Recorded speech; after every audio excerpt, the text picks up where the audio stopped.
I'm James from Batrium, and today in the test lab I'll be going over how to provision your WatchMon core device for our web access BMI system. Alrighty, so first things first, you've got to make sure that you're connected over USB. So in the toolkit software, we'll hit this button down here and connect over USB.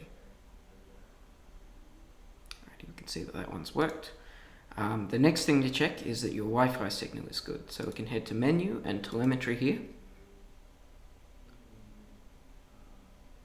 Just give this a second to fill.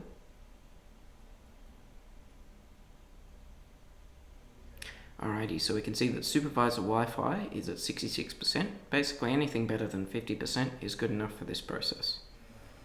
Okay, so next we'll head to Tools and Web Provisioning. One thing to mention is that you want to make sure that your time sync is also done, which is covered in a previous video. Alrighty, so we'll head to Web Provisioning and hit Sync via USB. Now with the pin code, which is printed on the back of the device.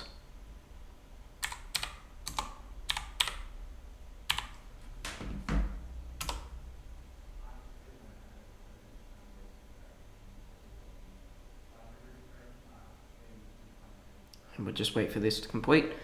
Any successful steps will show up here, any unsuccessful steps will show up here, and if you get any errors you can run the process again and it'll just skip anything it's done already, so you can run this multiple times if you need to.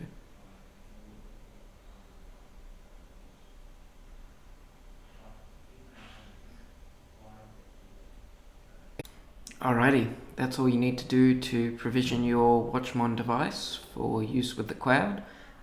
Tune in next time for how to connect that device to your online account so you can start viewing data. See ya.